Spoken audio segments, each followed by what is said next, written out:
Encore une très bonne information pour Xiaomi, donc je te mettrai les informations donc ici. Xiaomi finalement espère doubler pratiquement les ventes chaque année puisque la perspective cette année, c'est ce que Goldman Sachs souhaite, pense. Au-delà de penser, c'est surtout que l'appareil productif va pouvoir permettre de faire ça. Donc je crois que c'était 280, on passe à 350, donc 1000 unités. Et pour 2026, ils étaient je crois à 480 000 unités qu'ils espéraient, et si tout se passe bien, 650.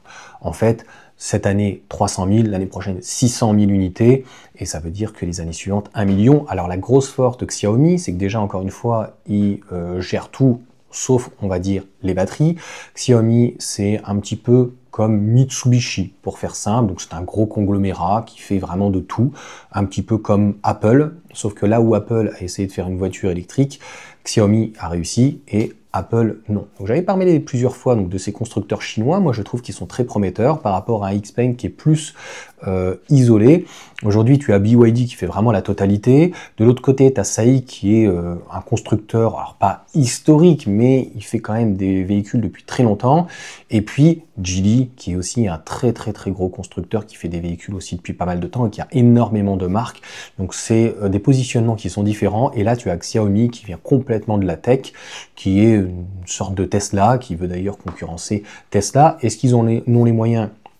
Très certainement que oui, puisqu'il y a la première berline, qui est typique chinoise d'un mix entre les deux, entre une Model 3 et une Model S, en termes de taille, en termes de performance et en termes de prix, c'est juste en Chine exceptionnel, c'est pour ça qu'elle se vend. Alors tu vas me dire, ouais mais Johan, ils la vendent vraiment peu cher.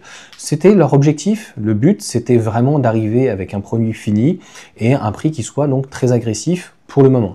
Donc il va y avoir pareil la U7, donc il va y avoir un 4x4. Il parlait d'un troisième véhicule, j'ai essayé de chercher, je ne sais pas quel positionnement ils vont avoir. Il faut savoir que, je te parlais de SAIC par exemple, donc de MG, en Chine, aux États-Unis, c'est des gros véhicules. C'est des véhicules de 4,70 m, 4,80 m, 5 mètres. C'est là où tu fais le plus de marge. Nous malheureusement en Europe, et c'est notre défaillance malheureusement, c'est que tout découle du haut.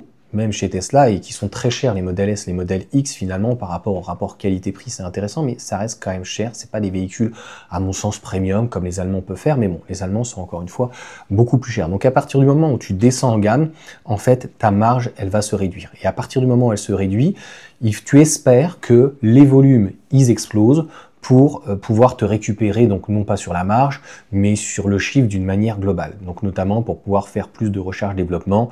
Donc c'est tout le paradoxe, c'est-à-dire que on n'est pas chez Porsche, il faut bien comprendre, sur des supercars, ou des hypercars, ou des voitures exclusives, même les 911. Aujourd'hui, le marché moyen mondial, il est aux alentours d'un véhicule de 4,50 m à 5 mètres et entre 40 et 70 000 euros. Et même en Chine, on est aux alentours des 30-40 000 euros plus ou moins convertis.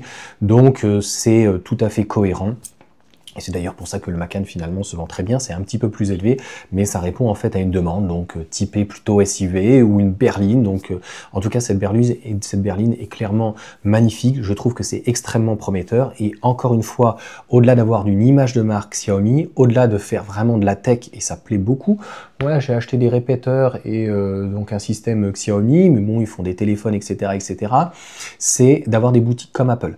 La dernière des choses, c'est est-ce que comme aux États-Unis, il y aurait un protectionnisme, ce que Joe Biden veut faire. Est-ce que ça va être annulé par Trump? Honnêtement, on n'est pas aux États-Unis, ça ne nous regarde pas, mais c'est la seule chose qui pourrait freiner donc ce constructeur, enfin automobile, pratiquement on va dire ce génie de la tech. Et encore une fois, demain, d'utiliser, donc moi je suis pas un grand fan de Xiaomi, comme à l'extrême, voilà, je suis pas un fanboy de Tesla, mais je reconnais les choses. Après, je suis pas assez approfondi sur la marque, mais comme Apple, que je connais un petit peu plus, je suppose qu'ils ont des boutiques donc à des endroits stratégiques, ça doit être aussi le cas en France, donc tu vas pouvoir voir le véhicule, visualiser, intérieur, extérieur, peut-être après avoir un centre d'essai.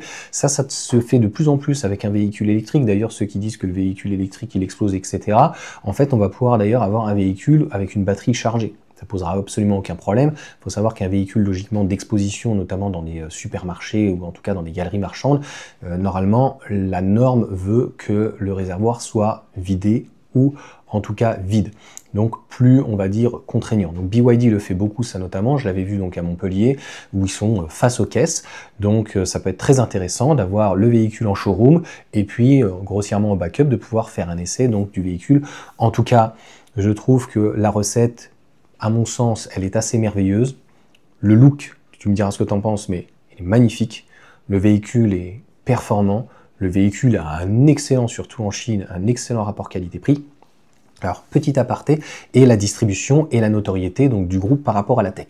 Petit aparté, c'est que faut pas s'attendre à ce que en Chine, je crois qu'il est vendu les premières 27 000 ou 30 000 euros, ou peu importe, que ça soit en dollars, faut pas espérer que ça soit vendu 40 000 euros en France. Et je crois que le YU7, il est un petit peu plus élevé, donc le 4x4, il est de mémoire, c'est 37 000 euros dollars, après en converti, donc ça dépend en fait du taux de change. Donc on va dire entre 35 et 40 000 euros. En fait, c'est des véhicules qu'on ne verra pas en dessous de 50 000, voire 60, voire 70 000 euros s'ils arrivent. La grosse force, c'est qu'en termes de concurrence, il n'y a pratiquement personne. La seule chose qu'on peut reprocher à ces véhicules-là, et que je fais entre guillemets le reproche à, par extension, Lotus, qui fait partie donc du groupe Geely, c'est d'arriver avec des trop gros véhicules. La Meria, enfin la grosse berline, tu vas avoir l'Elette qui fait 5,10 m, et tout ce qui est BYD quand ils arrivent en haut de gamme, même voilà X-Pain avec 4,89 m, tu me diras, tu as le G6, ok, mais on n'a pas, pour nous Européens, une gamme intermédiaire, mais il faut bien comprendre que le recherche-développement et des plateformes, ça coûte très cher, et c'est pour ça que même en Europe, ce qui se vend le mieux, eh bien, c'est chez Volkswagen avec l'ENIAC, parce que, encore une fois, c'est tout à fait cohérent. Je pense, on y reviendra dans une autre vidéo, parce que voilà, le sujet n'est pas là, mais je vois des vidéos où on parle beaucoup de la Twingo. Faire du recherche-développement sur des petites plateformes, sur des petites batteries, sur des batteries qui sont des châssis qui sont et des modèles assez peu modulaires, c'est pas hyper intéressant aujourd'hui pour une marque. Tesla aujourd'hui fait 20% de marge brute, un peu plus de 20%, c'est juste assez exceptionnel. Xiaomi ne le fait pas, mais ils rentrent vraiment par la grande porte et ils peuvent se le permettre parce que derrière, il y a un très grand groupe. Donc, ils vendent pas à perte. Attention, faut arrêter, derrière, c'est le parti communiste chinois, les véhicules chinois, etc. Mais ils ont les reins solides, c'est quand même un véhicule concret, et les ventes, voilà, ça s'est explosé en quelques jours, on a vu les commandes, 10 000, 20 000, 50 000, 100 000. Donc cette année, voilà, c'est encore une fois des véhicules qui, en Chine, vont avoir une très bonne intégration. En Europe, clairement, il faudra voir, parce qu'encore une fois, c'est des véhicules qui sont assez grands et c'est des véhicules qui vont être assez chers. Donc, est-ce qu'on sera exclu? C'est un petit peu comme les véhicules, à un moment donné, américains qu'on avait, où finalement, ben, on ne les avait pas parce que les normes ne passaient pas au niveau du CO2, parce que, voilà, des supercars ou des véhicules muscle cars, ben, voilà, ça répondait pas forcément à notre demande. Voilà, en tout cas, pour cette petite vidéo. On reviendra, je te dis, sur une vidéo un peu plus explicative sur les petits véhicules. Ils marchent très peu. Et Xiaomi, la force, c'est de faire finalement sur la même plateforme, c'est ce que Tesla avait fait, une berline et un SUV. Donc finalement, c'est que la carrosserie qui change. Allez, sur ce, ciao à tous.